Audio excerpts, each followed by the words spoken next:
Are soda shops like Swig and Fizz the next big opportunity in business?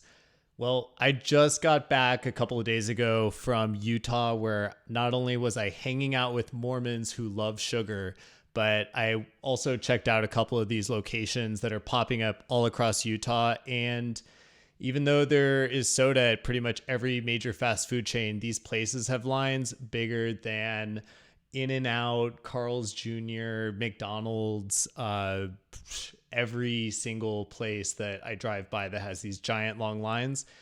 This is definitely going to be counted among them. So this might be an opportunity that you should take a look at. You can decide after this video because I'm going to be telling you all about it. Stay tuned.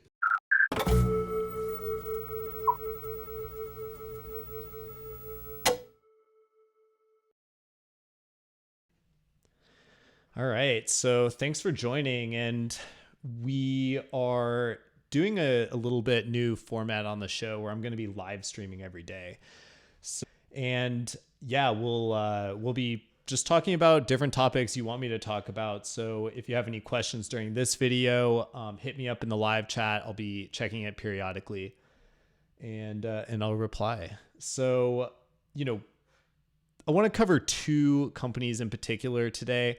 Swig and Fizz. These are really the major two companies that have these soda shops that are growing across Utah. Actually, recently Las Vegas as well. And I'm actually thinking of putting one here. So I'm looking into this and trying to give you some of the kind of like latest underground info on what's happening here, because I just heard about this when I went to Utah for the first time. So Swig is sort of the largest company right now. I believe they have around 12 locations. And as you can see, Swig and Fizz are the top two. Swig is estimated to be making $10 million in revenue right now. And Fizz is estimated to be doing 5.5 million. And again, both of these have like maybe 10-ish locations. So pretty interesting, because when you look at their prices, which maybe we'll see as we scroll through their websites, I mean, they're selling these drinks for like $1 or $2.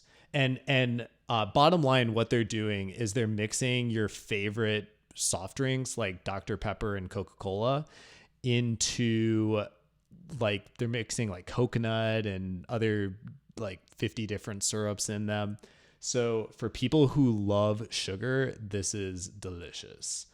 And yeah, like as you can see, they just have like different combinations. Swig also sells cookies. I didn't try them, but I hear they're really good. And by the way, that's another opportunity that's growing really fast in Utah right now, is cookie shops. And I'm told that a couple just opened here in Las Vegas too, again, from my Mormon friends. So yeah, like Swig has better branding. It had a lot more just kind of a lot more people were talking about it, but really anytime Swig was mentioned, Fizz was close by. And so we'll dive into their menus real quick so you can kind of get a better sense of what these offer.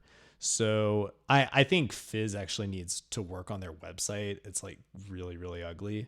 But yeah, they're doing really well. I actually did try the peppermint chocolate cookie now that I see this. And even though I hate peppermint and I hate sugar cookies, these were delicious. Also, by the way, Coca-Cola cinnamon. I am planning on picking this up. I wish they had it in Coke Zero, because I only drink diet soft drinks. But anyone who knows me really well knows that I'm addicted to cinnamon. I use like more than a tablespoon of it every day. So diving into their menus, and again, we're talking companies that don't have that many locations. They're primarily focused in one state. And outside of that, it's literally I-10. So it's like I-10 goes all the way down through Utah and then into Las Vegas, and above it, I believe it goes into Idaho, but I remember seeing a location in Idaho. You can also see here they got some in Arizona. So that's interesting. And yeah, like one of the reasons why I really like this as an opportunity is because I'm personally a person who I think there are a lot of other people out there like this too, who are trying to move away from drinking so much alcohol, and we're looking for other places to hang out during the day and not night. And so coffee shops, those are cool. I go to them every day. But just having like that other place that's a little more fun. I mean, it's funny because people went to soda shops in like the 50s and they literally disappeared off the face of the map. And, right now we're seeing, maybe we'll pull this up a little later, but in San Francisco right now, there are also alcohol-free cocktail bars that are kind of becoming a thing, which again is really interesting. I actually, quick side note, went to an expensive steakhouse not too long ago, and instead of ordering a Sprite, little fancy Sprite for me. But that's totally, if this keeps growing, that's totally where these things might go. And what I noticed in driving to the ones I went to is, and by the way, if you look on this map right here, they're all in the Salt Lake City area. So, we're talking like this particular opportunity is brand fucking new. And if you're thinking about starting a business, definitely look at this, because these companies are making, I'd have to do the math to give you the real numbers here, but it seems like they're making over $1 million per store. And it's just not anywhere else in the US. So that's really interesting, because I think that they're kind of onto something new here, that, as I'm kind of trying to say, like people in San Francisco are building up something very different, just like a little more upscale. So maybe the old soda fountain kind of vibe comes back. I don't know. Let me know in the comments if you, if you agree that this is a good opportunity and if you would go to one, and then also where you think that they would do well. And that's Swig. Let's go to Fiiz real quick again. So, looking at their menu, I swear I clicked the menu link, by the way, on Swig's website, but apparently not. So, oh shit, they got nachos. These look terrible, but that's pretty interesting. So yeah, like, you can kind of like switch it up if you try this for yourself, like add very cheap, just quick and easy snack foods. And yeah, as you can see, like, I'm just going to even skip Coke because I'm all about Dr. Pepper.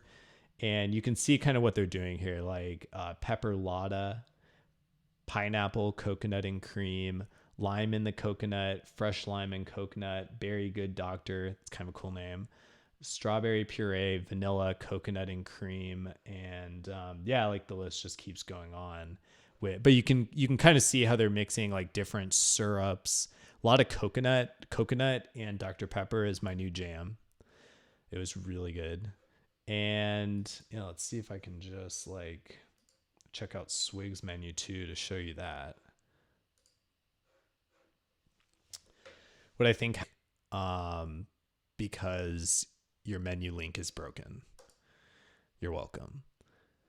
Contact my growth consulting firm for more tips. So, one other thing that I wanted to show you is there really isn't that much competition here yet either. So, Fiiz started in Ogden. This whole article kind of goes into the rival. 24 locations on its website. Sodalicious is Sodalicious, 12 locations. So this is really interesting, right? Because here in one state, you have 3 companies that all have over 10 locations, which means that most likely they're all profitable. I'm going on a limb there. Like, don't give me too much shit if you think that I'm assuming too much, but like these aren't the kinds of businesses that are even growing off of venture capital. So pretty easy to start, low barrier to entry. I think location is everything. And then really design, branding, like that's what these businesses are all about, because people can already go to McDonald's or You can see the Church of Jesus Christ of Latter-day Saints mentioned here. I'm getting really into businesses that don't need venture funding. So, nothing against VCs, because like if you want to just explode your ClickFunnels sales funnel community, it's really this concept of growing a business without venture funding and just doing marketing, growing off of profits, and starting a business the right way organically. And so this is an opportunity that's offline that you can do that in. And if you have any knowledge of like branding, or you have friends in it, or you can always contact me, because I happen to be pretty good at it. And I've also named like 5 companies at this point, not only my own, but also just for friends. And so, yeah, just like think of a name. Go, you could even create a food truck, and you could just have a food truck, put it in the right locations. Like, I think these are going to do really well near high schools and probably Mormon churches, but really any church, like any place where people are looking to socially gather without alcohol is where you want to put these. And by the way, like I said at the beginning of this video, like these are right now, they're all about the drive-through. So I would love to see them turn into spots where you can kind of like walk inside and kind of have more of an experience, like actually hang out with people and whatnot. But what you have to know is that there were 10 cars at any time in these driveways. So, or drive-throughs, I guess, is what the cool kids are calling it now. So again, like I said, I only see this kind of thing at In-N-Out and Cane's Chicken right now. So that's just crazy. That means there's like huge demand for these things, and that's why they're expanding so fast. So, if you let me know in the comments what you think about this opportunity, like, am I right? Is this the next big opportunity? And should I put one in Summerlin, Las Vegas? Or are these somewhat of a fad, or only going to work in Utah, where, this is kind of like the alternative to alcohol for, their reasons. Let me know what you think, what's up. And if you found this video helpful, please hit the like button so other people see this on YouTube as well. My last video that, like I said, my whole channel is moving into live streams. So like I said yesterday, I basically had twice as many views as the day before, because so many people clicked like. So if you want to be my friend, click that button, help me out, and make sure you subscribe to the channel if you're not subscribed already. And I think that's pretty much it. Talk to me in the comments. Come back tomorrow. And I'm doing these at 4:20 Pacific. If you think that's a good time, also just let me know. Or if you think I should look at other times, like I think I did a little bit later yesterday. So let me know what time I should be doing these. And until next time. Oh, and there's probably going to be a video below, like up next. Go check that out. I'm putting out a lot of awesome advice like this. And until next time, I'll see you soon. Stay visionary.